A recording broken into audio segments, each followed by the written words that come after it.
오늘 말씀의 제목은요, 우리 변화된 삶이라는 제목으로 말씀을 함께 나누고자 합니다. 제목이 뭐라고요? 변화된 삶. 우리가 신앙생활하면서 우리가 시간이 더 지나면 지날수록 참 잘 되고 싶은데 안 되고 싶은 그런 거, 우리에게 너무너무 필요하다라고 느끼는 부분은 바로 우리 성숙이 아닌가 합니다. 그렇죠? 성숙. 여러분 다 성숙되고 싶으신가요? 예, 다 성숙되고 싶습니다. 우리 옆에 계신 분들에게 당신은 성숙하십니까? 한번 물어볼까요? 당신은 성숙하십니까? 대답도 해보세요. 대답. 대답하기가 참 어렵습니다. 그렇죠? 내가 성숙했습니다 라고 말한다는 것 자체가 참 너무 어려운 일입니다. 그래서 우리 그리스도인으로 살아가면서 정말 성숙을 향해서 우리가 이제 가야 되는데, 그래서 이 성숙이라는 주제, 근데 이 성숙이라는 주제를 다루고 있는 우리 신약 성경이 있는데, 그것이 바로 야고보서입니다. 야고보서 들어보셨죠? 야고보서. 근데 많이 별로 안 읽어본 신약 성경 중에 하나인데, 이 야고보서가 이 성숙이라는 주제를 다룬다라는 것입니다. 그래서 저도 개인적으로 정말 성숙하고 싶은 거예요. 그리고 우리 교회가 정말 하나님 앞에 더 쓰임 받는 그릇이 되려면 우리 개개인의 모든 성도님들이 성숙을 향해서 갈 때, 또 성숙해져 있을 때 우리가 더 맡겨주신 사역을 감당할 수 있다라는 것입니다. 미성숙된 채 우리가 많은 사역을 할지라도 그러면 열매를 맺기가 참 어렵더라고요. 그렇죠? 많은 애를 쓰고 수고하는 것 같지만 미성숙된 채 막 열심히 일을 하게 되면 갈등이 일어나게 되어지고 또 여러 가지 또 이 싸움도 일어날 수도 있고 또 열매를 맺기가 참 너무 어렵다라는 것입니다. 그래서 이 야고보서를 한번 우리가 강해를 한번 해보고자 합니다. 그래서 이 시간들을 통해서 우리가 성숙과 이 변화를 향한 정말 놀라운 우리 신앙이 변화되어지고 성숙으로 가는 아주 중요한 전환점이 되는 시간들이 되기를 소망하면서 말씀을 함께 나누기를 원하는데요. 오늘은 그 야고보서 강해의 서론에 해당되는 부분, 저자가 누구인가, 수신자가 누구인가, 이 야고보서의 주제는 또 무엇인가, 이 야고보서가 강조하고 있는 중요한 내용은 무엇인지, 이런 부분들을 아주 간략하게 한번 살펴보도록 하겠습니다. 1절, 야고보서 1장 1절은 이렇게 시작합니다. 다시 한번 읽어볼까요? 우리 1절. 자, 시작. 하나님과 주 예수 그리스도의 종 야고보는 흩어져 있는 12지파에게 문안하노라. 예, 여기 1장 1절, 이것이 이제 서론에 해당되는 내용인데요. 여러분들 여기 야고보서 1장 1절에 나오는 이 야고보서의 저자, 이 야고보는 과연 누구일까라는 것입니다. 자, 성경에는 야고보라는 이름이 여러 명이 나옵니다. 동명이인이죠. 진짜 야고보라는 이름은 봐도 자꾸 헷갈립니다. 몇 명이 나오냐면 신약 성경을 보니까 4명의 야고보라는 사람이 나와요. 그래서 이 야고보 알 것 같은데 또 해보면 지금 또 헷갈리는 거예요. 이 야고보서의 저자가 어떤 야고보지? 우리가 헷갈리는데 이 4명이 나오는데 참 첫 번째는요, 어떤 야고보가 나오냐면 세베대의 그 아들 중에 한 명으로 우리 사도 요한의 형제 야고보가 나옵니다. 그렇죠? 야고보. 그런데 이 야고보는 예수님의 제자였습니다. 그렇죠? 12제자 중에 한 사람이었는데 이 야고보는 일찍 순교를 당하고 맙니다. 사도행전 7장에 보면 첫 번째 순교자가 나오죠. 거기 스데반 집사가 나옵니다. 그리고 11장 12장에 가면 이제 또 야고보가 순교한 내용이 나게 되어지는데, 그 야고보가 바로 이 사도 요한의 형제 야고보였습니다. 그래서 이 야고보서는 그 야고보, 지금 말씀드렸던 그 사도 요한의 형제 야고보가 순교당한 그 이후에 기록된 서신서가 야고보서이기 때문에 그 야고보는 이제 아니라고 보면 됩니다. 두 번째로는 또 어떤 야고보가 있냐면 알페오의 아들 야고보가 있습니다. 알페오의 아들 야고보. 자, 이 야고보도 주님의 12제자 중에 한 사람인데요. 근데 이 야고보는 작은 야고보로 부르기도 합니다. 작은 야고보. 그래서 이 작은 야고보도 제자들과 함께 12제자에 포함이 되지만, 그러나 이제 좀 잘 알려진 제자는 아닙니다. 그래서 여러 이 초대교회 일에 보게 되면 이 야고보가 작은 야고보, 이 야고보가 이 야고보서의 저자라고 인정된 바는 없습니다. 또 세 번째로는요, 가룟 유다가 아닌 이 가룟인 유다의 아버지 야고보, 이렇게 또 나오는 사람이 있습니다. 그러니까 제자 중에 한 명인 그 제자 중에 한 명의 아버지, 그러니까 아버지예요, 아버지. 당사자가 아니라. 그러니까 사실은 이 야고보라는 이름의 이 사람은 제자 중에 한 사람이 이제 아버지이기 때문에 사실은 안 나와도 뭐 되는 그런 인물이라고 볼 수도 있습니다. 물론 그 제자를 어쨌든 낳은 사람이니까 또 중요한 인물이기 수도 있겠지만, 그래서 야고보서의 저자로 또 보기는 어렵습니다. 그래서 마지막으로 또 어떤 야고보가 있냐면 예수님의 어머니 마리아에게서 태어난 예수님의 형제, 예수님의 동생 야고보가 있다는 것이죠. 자, 그래서 이 전통적으로 이 야고보서의 저자는 바로 예수님의 형제인 야고보가 이 야고보서의 저자다, 이렇게 이제 볼 수가 있습니다. 그래서 우리가 이 저자가 누구인지 아는 것이 또 굉장히 중요하기 때문에 저자에 대해서 좀 말씀을 드렸고, 자, 그러면 이 야고보서의 주제, 자, 야고보서의 주제는 뭔가라는 것입니다. 야고보서가 다룬 주제는 온전함을 다루고 있어. 온전한 삶, 온전한 인격이 어떤 것인가. 이게 우리가 정말 닮고 싶은 것 아닙니까? 온전한 삶을 살고 싶어요. 온전한 인격이 되고 싶습니다. 성숙한 행위가 무엇인지 이거를 말씀하면서 그래서 야고보서를 보게 되면 온전이라는 단어가 여러 번 나와요. 그래서 온전이라는 이 주제가 또 굉장히 중요하기 때문에, 그래서 야고보서 1장 4절에 보면 인내를 온전히 이루라, 여기 온전이란 말이 나오고, 또 이는 너희로 온전하고 구비하여 4절에 두 번 나옵니다. 그리고 2장 22절에 보니까 행함으로 믿음이 온전하게 되었느니라, 행함으로 믿음이 온전하게 되었느니라, 거기 또 나옵니다. 세 번째로. 그리고 3장 2절에 보니까 만일 말에 실수가 없는 자라면 곧 온전한 사람이라, 이렇게 네 번씩이나 나오고 있는 것을 보게 돼요. 그래서 이 온전, 그러니까 이 야고보서의 중요한 주제는 온전이라는 단어입니다. 근데 온전이라고 하면 우리가 퍼펙션이라는 완전이란 말을 하면, 우리 완전이란 말 들으면 벌써 완전하게 된다라는 것이 가능할 것 같아요? 안 가능할 것 같아요? 안 가능할 것 같아요. 그래서 이 온전이라는 것을 완전이라는 의미로 우리가 받아들이면 처음부터 포기를 해버려요. 나는 안 돼. 그렇지만 이 온전이라는 의미는 성숙이라는 의미로 우리가 번역을 하면 훨씬 더 와닿는 말씀인 거예요. 온전히 뭐라고요? 성숙으로 우리가 이걸 읽으시면 됩니다. 그래서 온전함이라는 말을 현대어로 바꾸면 성숙한 사람됨, 이렇게 우리가 보면 성숙한 사람됨, 우리가 왠지 한번 도전해보고 싶을 만한 그런 것이죠. 근데 완전한 사람이 된다라는 것은 예수님 말고는 불가능하기 때문에 우리가 성숙한 사람됨, 이걸 우리가 이제 생각하시면 될 것 같아요. 그래서 야고보서는 신약의 잠언이라고 불립니다. 신약의 잠언, 야고보서는 신약의 잠언이라고 불려요. 그래서 내용이 아주 간결합니다.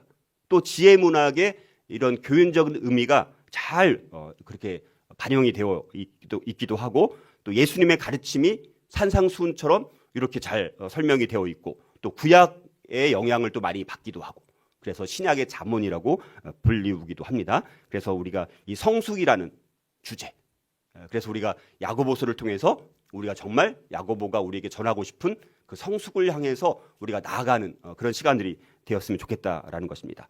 자, 그렇다면 야고보서는 왜 또 중요하느냐라는 거예요. 야고보서가 왜 중요할까? 여러분, 야고보서는 무엇보다도 행함이 있는 믿음에 관한 내용, 행함이 있는 믿음. 참 우리가 믿음이 있노라고 하면서도 전혀 행함이 없는 경우가 많이 있어서 우리가 주변으로부터 막 지탄을 받는 이유가 뭡니까? 믿음이 있는다라고 말해요. 나는 믿음의 사람이야 라고 말하는데 그 사람의 행함을 보니까 아무것도 없어요. 그래서 막 지탄의 대상이 될 수가 있다는 것입니다. 우리가 야고보서와 가장 대조적인 서신을 쓴 사람은 누구죠? 바울이라고 볼 수 있습니다. 여러분, 바울은 인간의 노력으로는 구원에 이를 수 없다라는 것을 아주 강조를 했습니다. 너희들의 노력으로는 절대 구원에 이를 수 없어. 사도 바울은 그것을 강조를 했습니다. 자, 야고보는 그러나 선한 행함이 없는 믿음은 믿음이 아니다라는 것을 강조하고 있다라는 거예요. 그래서 굉장히 다른 것 같지만, 그러나 복음에는 항상 양면성이 있기 때문에 다른 두 측면을 우리가 말하는 것이기 때문에 사도 바울이 말한 부분도 분명히 맞고, 또 야고보가 강조하는 부분도 우리가 정말 귀담아 듣고 우리가 우리의 삶 가운데 적용해야 될 아주 중요한 내용이라는 것을 보게 됩니다. 자, 그래서 우리가 만약에 신약이 27권인데 어떤 사람은 그래서 야고보서를 지푸라기 서신이라고 그랬어요. 지푸라기. 무슨 의미예요? 지푸라기처럼 이거는 빠져도, 신약 성경 27권에서 빠져도 되는 그런 지푸라기 같은 서신이다, 이렇게 말하는 사람도 있어요. 그런데 만약에 정말 신약 성경 중에서 27권 중에서 이 야고보서가 빠지게 되면 그러면 신약의 메시지 가운데 뭐가 좀 부족하게 될까? 이렇게 질문을 해본다라면 이렇게 결론을 내릴 수가 있을 것입니다. 자, 야고보서 없이 신약의 학생들은 우리에게 해당이 되는 거예요. 야고보서 없이 신약의 학생들은 우리가 그 예수님을 믿는 한 우리의 행함은 거의 중요하지 않다. 이렇게 결론 내릴 수도 있다라는 거예요. 그러니까 이 야고보서를 빼버리면 그러면 막 믿음이라는 것이 계속 강조되면 물론 믿음이 당연히 그거는 강조돼야 되는 거 맞지만 야고보서를 빼버리면 그러면 행함은 별로 중요하지 않네? 이렇게 우리가 오해할 수 있는 소지가 있기 때문에 이 야고보서가 신약성경 27권 중에 빠지지 않고 이 안에 포함되어 있다는 것은 하나님의 섭리로 이게 27권 안에 포함이 된 거기 때문에 지푸라기 서신이 아니라 이것도 하나의 복음이라는 것으로 우리가 이걸 중요하게 여기고 우리가 이걸 받아들여야 된다는 것입니다. 그리고 만약에 또 신약에 야고보서가 없다면 신약에 또 어떤 내용이 빠지냐면요. 가장 실용적인 부분이 또 빠지게 돼요. 야고보서는 제가 이렇게 묵상을 해보니까 굉장히 실용적인 책인 거예요. 그리고 우리 신앙생활 가운데 아주 너무 구체적으로 적용할 수 있는 내용들이 굉장히 많아요. 막 엄청난 막 어려운 이론으로 설명하는 것이 아니라 우리의 삶의 현장에서 구체적으로 어떻게 행함이 있는 그런 믿음으로 살아갈 수 있는지를 우리에게 제시를 해주고 있다라는 것입니다. 그래서 실용적인 부분이 빠지게 되는 거예요. 야고보서를 빼면. 그래서 예를 들어서 혀를 길들이는 중요성. 여러분 우리 신앙에 성숙한 사람을 파악할 때 기준이 되는 게 뭡니까? 혀. 말을 통해서 상처를 줄 수도 있고 이 혀를 통해서 다른 사람들을 얼마든지 세워줄 수도 있는 것 아닙니까? 근데 그런 거가 이 야고보서가 다룬다는 거예요. 그리고 또 뭡니까? 믿는 사람들 간의 이런 싸움의 근원, 교만의 죄, 또 겸손의 필요성. 자, 그리고 인생이 참 짧다라는 여러 가지 이런 견해들을 야고보서가 우리에게 제시를 해주고 있고 또 사회적인 경제적인 차별 이것에 대해서 우리에게 주의를 기울이게 만들고 부자들과 가난한 사람, 그러니까 부자들과 이 부자들이 또 가난한 사람들에 대해서 어떤 태도를 취해야 될지 이런 것들을 우리에게 말씀을 해주면서 또 필수적인 기도를 또 강조를 합니다. 그래서 이 야고보서를 만약에 빼면 지금 말씀드렸던 우리 신앙생활에 있어서 아주 실용적인 부분에 해당되는 실제적인 것에 대해서 해당이 되는 이런 내용들이 우리가 빠질 수 있는 그런 위험성이 많이 있으니까 그래서 하나님께서 이 야고보서가 27권 신약성경 안에서 빠지지 않도록 섭리 가운데 우리에게 전달되어서 우리가 오늘 이 시간 이렇게 야고보서를 묵상할 수 있지 않을까? 우리가 감사하는 마음으로 이것을 받아들여야 된다는 것이죠. 다시 요약을 하면 야고보서는 행함의 편지입니다. 반율법주의. 초대교회 때 율법을 또 너무 무시하다 보니까 반율법주의도 하나의 이단인 거예요. 지나친 율법주의도 이단이고 반율법주의도 사실은 이단이에요. 그래서 그런 반율법주의 이런 것에 대해서 반박하는 그 시험에 대해서 우리가 어떻게 시험을 이기고 우리가 믿음의 확신을 가질 수 있는지 이런 것들을 우리에게 이제 제시를 해주고 있고 그래서 만약에 야고보서가 신약에 없다면 우리는 하나님의 뜻에 관해서 그리고 생동감 있는 믿음을 가지고 사는 방법에 대해서 아주 큰 손실을 얻을 수 있다. 많은 것을 잃을 수 있다라는 그런 측면에서 특별히 우리 한국교회에게 가장 필요한 거예요. 이 야고보서는 오늘날 한국교회한테 가장 필요한 서신 중에 하나가 야고보서입니다. 왜냐하면 한국교회는 신앙과 윤리, 행함, 신앙과 윤리와 행함이라는 이것이 불균형이 있습니다. 신앙은 굉장히 저울질해 보니까 무거워요. 그런데 그들의 삶을 보거나 그들의 어떤 도덕적인 행태를 보거나 그들의 어떤 윤리적인 면을 봤을 때는 세상 사람들보다 오히려 더 못한 거예요. 그러면 난 저들의 행함을 봤을 때는 나는 안 믿을 거야. 그런 소지가 있는 그 불균형을 바로잡고 이원론적인 이런 모습들을 우리가 극복해주게 만드는 도움이 되는 서신서가 이 야고보서라고 볼 수가 있습니다. 그래서 우리가 이 야고보서를 통해서 한국교회에 꼭 필요한 서신서가 야고보서라는 것을 우리가 한번 돌아보고 이것을 묵상하고 우리 삶에 적용함으로 인해서 참된 경건이란 뭐냐? 참된 성숙이라는 것은 뭐냐? 이거를 우리가 한번 일깨우는 아주 중요한 계기가 되었으면 좋겠습니다. 그래서 야고보서는 우리 시대의 지푸라기 서신이 아니라 정경, 우리 캐논이라고 하죠. 우리 성경 전체 66권, 우리 신약성경 27권 이거를 캐논, 자 같은 거예요. 이거는 딱 정해진 기준, 잣대. 이 캐논에 정말 들어가도 부족함이 없는 복음이 바로 야고보서라는 것을 우리가 한번 돌아보고 우리 야고보서를 함께 묵상을 해보고자 합니다. 자, 그러면 야고보서의 수신자가 누구냐라는 거죠. 야고보서의 수신자. 거기 보니까 하나님과 주 예수 그리스도의 종 야고보는 뭐라고 되어 있습니까? 흩어져 있는 12지파. 흩어져 있는 12지파. 자, 그래서 이 야고보서의 수신자는 누구일까를 보면요.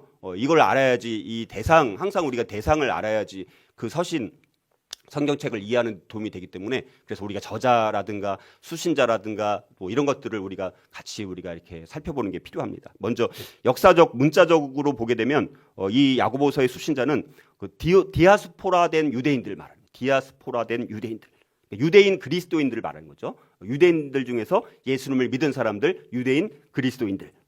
그래서 1장 1절에 나와 있는 것처럼 흩어져 있는 12지파. 문자적으로 봤을 때, 역사적으로 봤을 때 이들은 유대인 그리스도인들이다. 이렇게 이제 보게 됩니다. 자, 그러면 과연 이 야고보 저자로 하여금 야고보서를 내가 써야 되겠다라고 마음을 자극시켰던 이유는 뭐냐라는 것이죠. 그것을 알면 이 내용을 더 우리가 알 수 있기 때문에 여러분들 야고보는 나중에 예루살렘 교회에 뭐가 되냐면요. 지도자가 됩니다. 지도자. 이 굉장히 중요한 예루살렘 초대교회죠. 처음 첫 교회, 모교회, 이 예루살렘 교회 지도자가 되는 사람입니다. 그래서 이 야고보는 유대인이죠, 당연히. 그래서 동료 유대인들에게 정말 사역하고 싶은 강력한 그런 이 마음을 갖게 됩니다. 자, 그래서 이 흩어져 있는 12지파, 제국에 흩어져 있는 유대인들. 자, 그래서 야고보서를 보게 되면 구약 성경을 많이 인용을 해요, 또. 그리고 회당이란 말이 또 나오기도 합니다. 그러니까 구약과 관련된 그런 내용들이 이 안에 많이 또 나오고 있는 것들, 이런 것들을 다 고려를 해보니까 그리스도인들 중에서도 특별히 유대인 그리스도인들을 대상으로 이제 그 야고보가 야고보서를 썼을 것으로 보는데, 자, 그러면 이 유대인 그리스도인들, 그러니까 야고보가 야고보서를 통해서 써서 이거를 읽기를 바랬던 그 독자들이었던 유대인 그리스도인들, 이 사람들은 누구였느냐라는 것입니다. 왜 이 사람들은 그러면 왜 흩어져, 여기 보니까 흩어져 있는, 그렇죠? 그냥 12지파가 아닙니다. 흩어져 있는 12지파. 왜 흩어졌느냐라는 것입니다. 이 유대인 그리스도인들이 왜 흩어졌느냐, 이걸 알아야 되는 거예요. 사도행전 11장 19절에서 우리가 이것을 힌트를 얻을 수가 있는데, 거기 보면 이렇게 말씀합니다. 사도행전 11장 19절 보니까 그때 스데반의 일로 일어난 환난으로 말미암아 흩어진 자들이 베니게와 구브로와 안디옥까지 이르러 유대인에게만 말씀을 전하는데, 자, 여기 사도행전 7장을 보면 우리 그 스데반 집사라는 정말 아주 귀한 그 집사라는 분이 순교를 당합니다. 그냥 유대인들을 향해서 구약의 역사를 막 이제 그 설교를 하면서 돌에 맞아서 순교를 당하게 됩니다. 그 전후로, 그래서 스데반의 순교 전후로 인해서 박해의 물결이 믿는 그리스도인들을 향해서 거세게 몰아치게 됩니다. 그래서 박해와 환난으로 인해서 이 유대인 그리스도인들은 이제는 예루살렘에 있거나 이러면 이제 죽임을 당하는 경우가 있는 거예요. 스데반 집사가 돌로 맞아 죽는 것을 보니까 이제 믿는 사람들, 이 사람들이 특별히 유대인 그리스도인들, 자기들이 유대인이었는데 예수를 이제 너무너무 좋아서 예수를 믿고 이제 따르려고 살아가는데 스데반 집사가 순교당하는 것을 보니까 목숨을 부지하기 위해서는 도망을 쳐야 되는 그런 상황이 발생을 한 거예요. 그러니까 초대교회에 몰아닥친 박해의 물결로 인해서 유대인 그리스도인들이 도망을 가야 되는 그런 상황이 발생을 했다라는 것이죠. 그러니까 야고보라는 이 사람의 입장에서는 그 유대인 그리스도인, 자기도 유대인이고 그 유대인 그리스도인들, 이 사람들이 다 도망친 거예요. 다 흩어져 버린 거예요. 그러니까 그들의 공경을 너무너무 잘 아는 것이고 그들이 겪고 있는 상황에 대해서 너무 공감이 되고, 그래서 내가 이 흩어져 있는 저 유대인 그리스도인들을 향해서 내가 사역을 하고자 하는 그런 충만한 마음이 막 부릴 듯 일게 되어지고, 또 성령의 감동으로 이 서신서를 쓰게 되는 것을 통해서 그들에게 박해의 물결 가운데 있었던 유대인 그리스도인들을 향해서 너희들이 믿는 그 믿음을 흔들리지 말고 의심하지 말고 확신을 가지고 믿어라. 너희들의 삶 가운데 그것을 적용을 하라. 이렇게 그런 마음을 가지고 이 야고보서를 썼다라는 것입니다. 그러니까 야고보라는 저자 입장에서는 자기가 사랑하는 유대인 그리스도인들을 향해서 정말 사랑의 마음을 담아서 어떻게 신앙생활을 해야 되는지 이것을 정말 꼭 전해주고 싶은 그런 강력한 마음을 담아서 야고보서를 쓰고 있다라는 것입니다. 심지어 우리가 잘 아는 바울이 되기 전에 사울이라는 이름으로 이제 사용되었던 사울은 심지어 교회를 핍박하기 위해서 막 찾아다니면서 교회를 핍박하는 거예요. 예수님 믿는 사람들 있으면 막 고발하려고 로마 제국에 찾아서 쫓아가서 심지어 막 그렇게 박해를 하려고 하니까 이런 위협이 있으니까 많은 사람들이 흩어지게 되었다라는 거예요. 그래서 야고보는 이 스데반의 순교 이후에 박해를 피해서 여러 곳에 흩어져 있었던 유대인 그리스도인들에게 그런 환난과 시련 가운데 있을지라도 너희들이 더욱 감사하면서 기뻐할 것을 격려하고 부탁하고 있다라는 것입니다. 이렇게 야고보는 유대인 형제들을 격려하고 믿음의 구체적인 측면에 대해서 부탁하기 위해서 이 편지를 쓰고 있다라는 것입니다.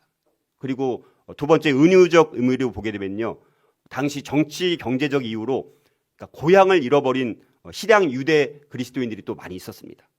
주로 또 가난한 계층에 있는 사람들, 그런 사람들에게도 이 수신자가 되기도 하고, 그러나 이것을 우리에게도 적용하면 세상에 흩어진 모든 그리스도인들이죠. 지금 우리가 믿는 지금은 저희들에게도 이것은 수신자가 되는 거예요. 저와 여러분들을 향해서 야고보가 2000년 전에 이 서신서를 우리에게 선물로 주셨다라는 마음을 가지고 이 말씀을 이제 묵상하면서, 야고보 이 저자는요 화려한 거 다 필요 없어요. 그래서 1장 2절에 보니까 한번 읽어볼까요? 2절 한번 읽어보겠습니다. 2절 시작. 내 형제들아 너희가 여러 가지 시험을 당하거든 온전히 기쁘게 여기라. 막 다른 잡다한 인사 다 필요 없습니다. 그냥 바로 본론으로 들어가서 너희들 지금 시험을 당하는 것 아니냐, 시험을 당하고 있으니까, 그러니까 그럴 때 온전히 기쁘게 여기라, 이렇게 바로 본론으로 들어가서 강력하게 메시지를 전하고 있다는 것입니다. 자, 그러면 우리가 야고보서의 저자, 이 야고보의 인생을 통해서 배울 수 있는 우리 변화된 삶 어떻게 가능할까라는 것입니다. 자, 이거를 한번 세 가지로 묵상해 볼 텐데, 첫 번째는요, 부활의 주님을 만나는 변화의 터닝 포인트를 경험을 해야 돼요. 우리가 변화된 삶을 살려면요, 그냥 잘 안 되더라고요. 그러나 언젠가 터닝 포인트가 있어요. 전환점이 있어요. 대부분 신앙인들을 보면요, 믿음의 사람들 보게 되니까 뭔가 변화되었던 터닝 포인트가 있었던 거예요. 다. 저와 여러분들도 아마 있을 거예요. 이걸 우리가 나눔을 하면 다 간증이 되겠죠. 자, 앞에서도 말씀드렸다시피 야고보서의 서신의 기록자 야고보는 예수님의 육신의 어머니 마리아로부터 태어난 예수님의 동생입니다. 그리고 나중에 예루살렘 교회의 지도자가 되는데요. 근데 여러분들, 이 야고보라는 이 사람이 예수님의 동생인데 예수님에 대해서 처음부터 열심히 믿었나요? 처음에는 회의적이었습니다. 예수님께서 지상 사역을 하시는 그 동안 눈으로 봤던 예수님, 그분에 대해서 사도 요한이 우리에게 증언하기를 야고보와 다른 형제들, 예수님의 동생들은 예수님을 믿지 않았다라고 우리가 성경에 기록되어 있습니다. 그러니까 예수님이 기적을 베푸시고 엄청난 말씀을 베푸시고 막 오병이어 기적을 베푸시고 사람들한테 막 인기를 받고 그럴 때 그때는 안 믿었다는 거예요. 자기들 형 예수님을 보니까 뭔가 있는 것 같지만 의심을 했다는 거예요. 회의적이었다는 거예요. 예수를 믿지 않았습니다. 그런데 그런 야고보가 변화되었어요. 어떻게 변화되었을까? 이 야고보가 어떻게 변화되었을까? 궁금하지 않나요? 변화가 되었는데 어떻게 그것이 가능할까? 자, 그것은 바로 야고보가 예수님의 부활 사건을 계기로 회심하게 됩니다. 예수님께서 지상 살아 계셨을 때는 회의적이고 안 믿었다가 예수님께서 부활하신 것을 야고보도 본 거예요. 그걸 보면서 결정적으로 변화가 되기 시작합니다. 자, 야고보는 처음에는 예수님에 대해서 의심을 품었지만 예수님 부활 후에 야고보의 중요한 변화를 보게 되어지는데, 여러분 성경에서 부활장이 어디죠? 부활에 대해서 말씀하는 장이 고린도전서 15장입니다. 고린도전서 15장에 보면 부활에 대해서 계속해서 말씀합니다. 거기 4절에서 8절에 보니까 이렇게 말씀합니다. 장사 지낸 바 되셨다가 성경대로 사흘 만에 다시 살아나사, 예수님께서 부활하신 것을 사도 바울이 설명을 하는 거예요.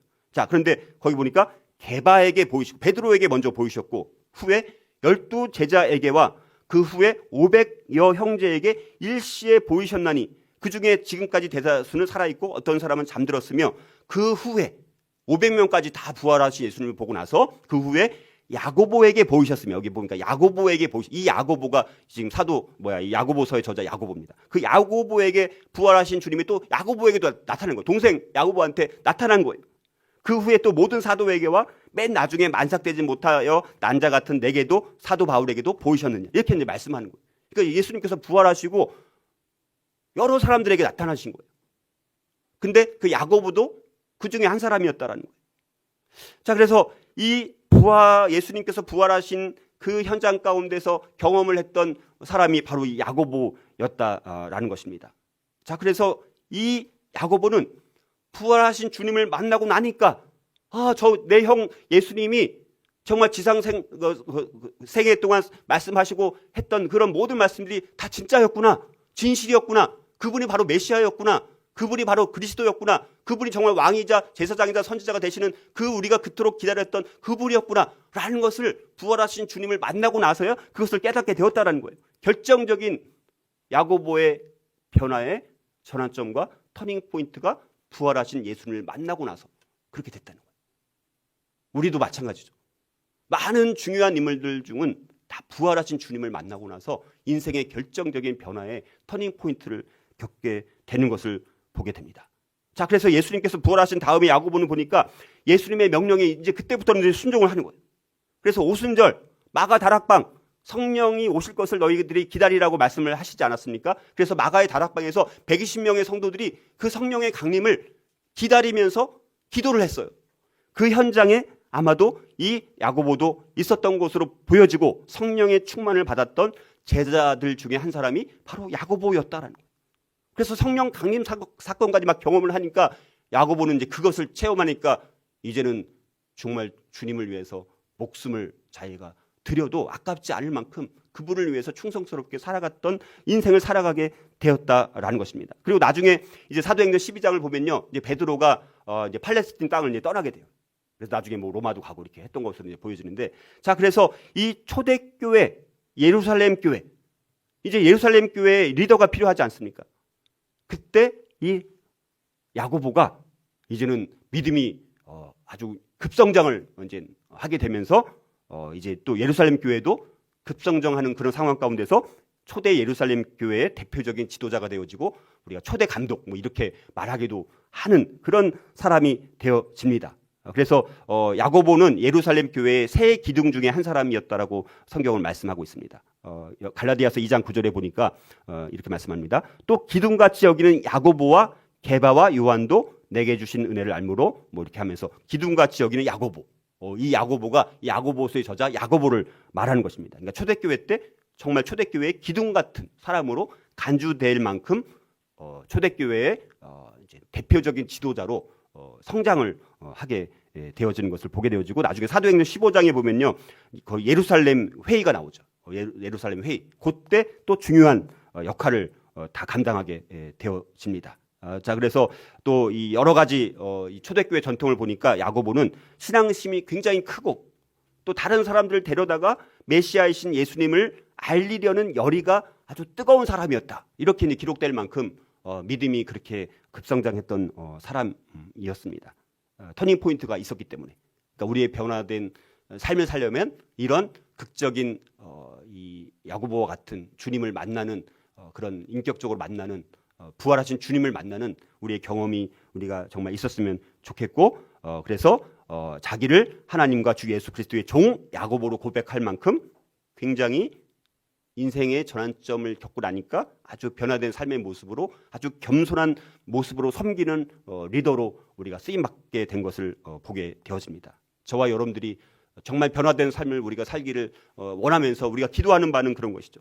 야고보처럼 하나님, 우리도 물론 체험이 다는 아니지만 그러나 예수님을 극적으로 좀 만나는 그런 체험을 통해서 내 인생에 정말 그것 때문에 내가 결코 흔들리지 않는, 내가 개인적으로 인격적으로 실질적으로 주님을 만나는 경험을 꼭 한번 하고 싶습니다라는 마음으로 우리가 기도하면서 우리가 정말 한 주간 우리가 나가서 저와 여러분들이 이런 인생의 변화의 터닝 포인트를 겪음으로 인해서, 특별히 주님의 부활하신 주님 그분을 만남으로 인해서 저와 여러분들이 성숙과 변화를 향해서 한 걸음 한 걸음 나아갈 수 있기를 주님의 이름으로 축복합니다. 자, 또 야고보서의 저자 야고보의 인생을 통해 배울 수 있는 변화된 삶 또 어떻게 가능할까요? 두 번째는요, 낙타 무릎처럼 기도하는 가운데 모든 것을 진행을 해야 돼요. 낙타 무릎처럼 기도가 너무너무 중요합니다. 여러분, 예수님의 동생 이 야고보에게 별명이 있었어요. 뭐죠? 답이 다 나와 있잖아요. 답이. 야고보의 별명이 뭐라고요? 낙타 무릎, 낙타 무릎. 여기 별명, 여기 지금 답을 제가 항상 말씀드리고 저는 물어보잖아요. 그렇죠? 낙타 무릎이라는 별명을 갖고 있었어요. 자, 왜 이런 별명을 야고보가 가졌을까? 왜 야고보에게 사람들이 낙타 무릎 이렇게 별명을 지어줬을까라는 것입니다. 그것은 야고보는 어찌됐든 예수님께서 생전에 계셨을 때, 그때는 몰랐지만 예수님이 생전에 계셨을 때 보니까 갑자기 막 사라져. 그래서 보니까 어디 가서 새벽에도 기도하고 또 저녁에 밤늦게 기도하고 이런 거를 어찌됐든 봤어요. 그때는 아무런 뭐 느낌이 없었고 감동이 없었지만 어찌됐든 내 형 예수님이 기도했던 것을 이제는 영향을 이제 많이 받은 거겠죠, 당연히. 그래서 아주 야고보는 그 예수님의 기도하는 영향을 많이 받아가지고 아주 예외적인 기도 생활을 특출하게 했던 사람이 바로 이 야고보였다는 거예요. 그래서 야고보는 밤낮으로 무릎을 꿇고 기도하다가 낙타 무릎이 될 만큼 가장 기도를 많이 했던 사람 중에 한 사람이 바로 이 야고보였다라는 것입니다. 여러분들 사막에 보면 사는 동물 중에 또 뭐가 있습니까? 지금 말씀드렸던 낙타가 있어요. 그렇죠? 사막에 낙타가 있습니다. 자, 근데 낙타는 사막에는 물이 없으니까 물 없는 환경에서 살아남을 수 있는 구조로 몸이 되어 있어요. 그래서 혹에 수분을 거기 이제 한참 동안 거기 이제 모아놓을 수 있는 그런 기능이 있어가지고 사막 가운데서도 물을 공급받을 수 있는 동물이 이 낙타인데 혹에. 근데 또 낙타의 특징 중에 하나는 뭐냐면 낙타의 무릎에는 두꺼운 굳은 살이 박혀 있다는 거예요. 낙타에는 두꺼운 굳은 살이 박혀 있습니다. 근데 낙타를 보니까 보통 낙타는 사막을 가로지른 그 짐을 나르는 동물로 많이 사용을 하잖아요. 근데 낙타를 보니까 그 주인이 짐을 실을 때 주인 앞에 무릎을 꿇어요. 그래야지 짐을 싣기 좋도록. 그러니까 무릎을 항상 꿇어요. 그리고 또 이제 사막을 이제 통과를 해야 됩니다. 근데 거센 모래 폭풍이 이제 불어올 때가 많이 있지 않습니까? 그럼 모래 폭풍이 불어올 때는 걸을 수가 없으니까 그때는 또 잠시 쉬어요. 어떻게 또 쉬냐면 또 무릎을 꿇고 쉬어요.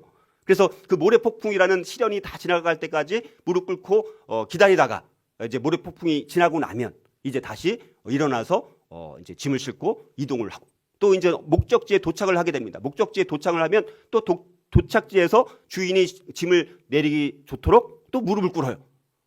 그러니까 무릎을 꿇는 것이 몸에 밴 동물이 그 낙타라는 것입니다. 자, 그래서 야고보처럼 기도에 열심인 사람을 낙타 무릎이라고 부르게 된 거예요. 그런 것 때문에 낙타 무릎이라는 별명이 생기게 되었다는 거예요. 여러분들, 저와 여러분들도 낙타 무릎이라는 별명을 들으면 참 명예로운 별명이겠죠. 저분은 낙타 무릎이야. 그러니까 뭐예요? 저분은 기도를 많이 하는 사람이야. 뭐 이렇게 이제 말할 수 있는 것 아닙니까? 우리 낙타 무릎의 별명을 많이 가질 수 있는 우리 교회 성도님들이 많아질 수 있길 주님의 이름으로 축복합니다. 정말입니까? 네. 자, 그리고 또 야고보서를 보니까 야고보가 이렇게 기도하는 사람이라는 것을 우리가 알 수가 있는데요.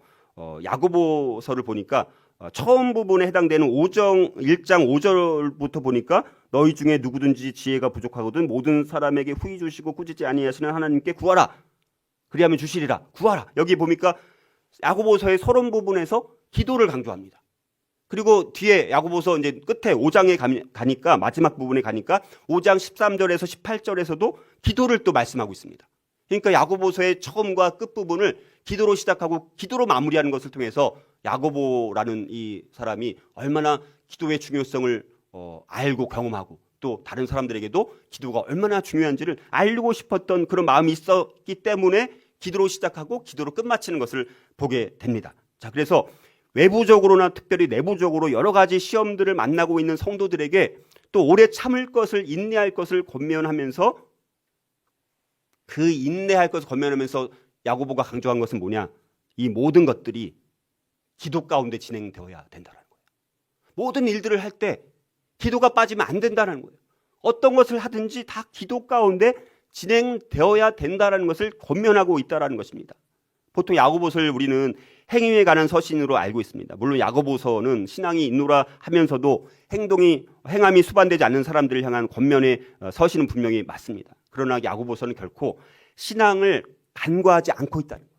신앙을 결코 무시하지 않는다는 거예요.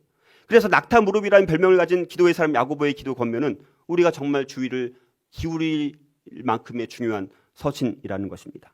그래서 야고보 서신의 전후에서 야고보는 기도를 언급함으로써 우리 야고보가 강조하는 신앙의 행동인 경건이라는 것은, 이 경건이라는 것은 기도를 통해서 흘러나온다는 거예요.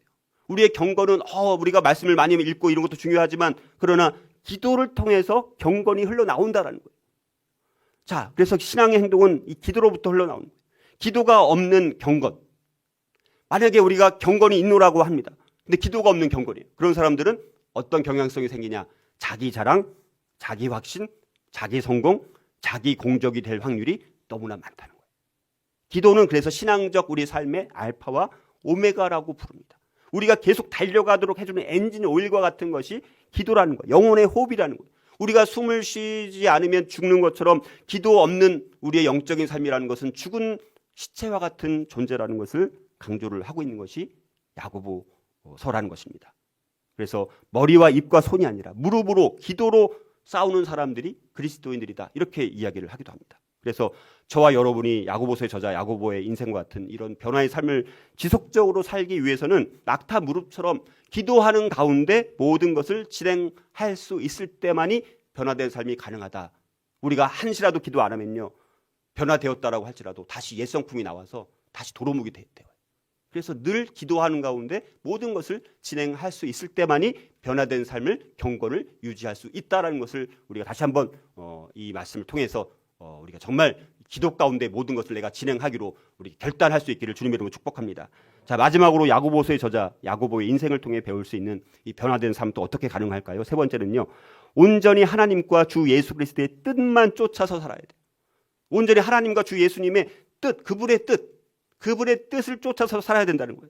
여러분, 야고보는 자기를 뭐라고 소개합니까? 1절에 보니까 하나님과 주 예수 그리스도의 종 야고보는, 자, 하나님과 주 예수 그리스도의 종 야고보라는 이런 표현은 신약성경에서도 여러 번 나옵니다. 이게 굉장히 중요하죠. 그래서 야고보는 하나님과 예수님을 이렇게 동격의 위치로 이제 놓아요. 왜냐하면 그 당시에 뭐 에비온주의라고 해가지고 예수님하고 신성을 막 부인하는 이런 이단들이 많이 있었습니다. 그래서 이제 그런 것을 이제 동격으로 놓으면서 하나님과 예수님이 동격인 분이다, 이것을 강조하고 싶은 마음이 또 있었고, 그리고 야고보는 하나님과 주 예수 그리스도의 그 다음에 뭐라고 말한다고요?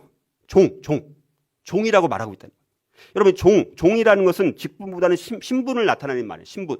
그래서 야고보 자신이 하나님과 예수님의 소유된 자이다. 자기의 소속이 누구냐? 나를 소유한 분이 누구냐? 하나님과 예수님이라고 자기를 그렇게 이야기를 하고 있는 거예요. 그런데 이것 안에는 또 어떤 마음이 있었냐면, 내 신분이, 야고보가 물론 예수님의 동생이기도 했지만 자기의 신분이 이제는 정말 하나님과 예수님의 종이다. 그 자기의 종이라는 신분을 원래 자랑하지 않잖아요. 그렇죠? 근데 그 종이라는 신분이 근데 야고보한테는 자랑스러운 거예요. 그래서 자기의 신분이 종이라는 것이 자랑스럽다라는 것을 사람들한테 말해주고 싶었던 것입니다. 종의 신분이라는 것, 하나님과 예수님과의 이 관계가 종의 신분이라는 것은 자신의 소속이 주님께만 소속이 되어 있고, 그리고 주님만을 섬기면서 온전히 하나님 주님의 뜻만 쫓아서 산다라는 것을 인정하는 그런 신앙 고백이 이 안에 담겨져 있다라는 것입니다.